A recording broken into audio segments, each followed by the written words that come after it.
ನಮಸ್ಕಾರ ಎಲ್ರಿಗೂ. ಬನ್ನಿ ಇವತ್ತು ಆಲೂಗಡ್ಡೆ ಪರೋಟ ಮಾಡೋದು ಹೇಗೆ ಅಂತ ನೋಡೋಣ.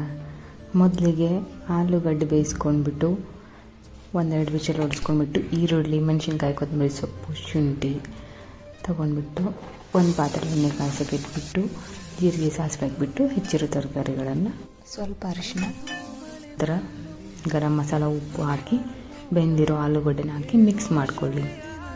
ನಂತರ ಹಸಿ ಈರುಳ್ಳಿನ ಹೆಚ್ಕೊಂಡು ಹಾಕ್ಕೊಂಡ್ರೆ ಅದು ಒಂಥರ ಟೇಸ್ಟ್ ಕೊಡುತ್ತೆ, ಚೆನ್ನಾಗಿರೋ ಟೇಸ್ಟ್. ಮತ್ತು ನಾವು ಚಪಾತಿ ಅದಕ್ಕೆ ನಾದ್ಕೊಳ್ಳೋ ಥರ ಹಿಟ್ಟನ್ನು ನಾದ್ಕೊಳ್ಳೋಣ. ನಾನಿಲ್ಲಿ ಗೋಧಿ ಹಿಟ್ಟನ್ನ ಬಳಸ್ತಾ ಇದ್ದೀನಿ.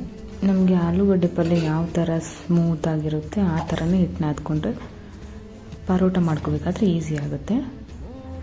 ಓಕೆ, ಇವಾಗ ಸ್ಮ್ಯಾಶ್ ಮಾಡ್ಕೊಳ್ಳೋಣ ಆಲೂಗಡ್ಡೆ ಪಲ್ಯನ, ಅಂದರೆ ಮಿಡಲಲ್ಲಿ ಗಟ್ಟಿಯಾಗಿ ಬರಲ್ಲ. ನಾನು ಹಂಚು ಕಾಯಿಸ್ಕೊಳ್ಳೋಕೆ ಇಟ್ಬಿಟ್ಟು ಚಪಾತಿ ಥರ ಲಟ್ಟಿಸ್ಕೊಂಡು ಅದರಲ್ಲಿ ಆಲೂಗಡ್ಡೆ ಪಲ್ಯ ಏನಿತ್ತು ಅದನ್ನು ಇಟ್ಕೊಂಡು ಹೋಳಿಗೆಗೆ ಯಾವ ಥರ ಹೂರ್ಣ ತುಂಬ್ಕೊತೀವಿ ಅದೇ ಥರ ಇದಕ್ಕೆ ತುಂಬ್ಕೊಂಡ್ಬಿಟ್ಟು ಇವಾಗ ಲಟ್ಟಿಸ್ಕೊಳ್ಳೋಣ. ಲಟ್ಟಿಸ್ಕೊಂಡು ಮತ್ತು ಹಂಚು ಕಾಯ್ಸೋಕೆ ಇಟ್ಟಿದ್ನಲ್ಲ ಅದರಲ್ಲಿ ಕಾದ್ಮೇಲೆ ಪರೋಟನ ಹಾಕಿ ಎರಡು ಪಕ್ಕ ಚೆನ್ನಾಗಿ ಬೇಯಿಸ್ಕೊಳ್ಳೋಣ. ಬೇಯಿಸ್ಕೋಬೇಕಾದ್ರೆ ಎಣ್ಣೆ ಅಥವಾ ತುಪ್ಪ ಯೂಸ್ ಮಾಡ್ಬೋದು. ನಾನಿಲ್ಲಿ ತುಪ್ಪ ಯೂಸ್ ಮಾಡ್ತಾ ಇದ್ದೀನಿ.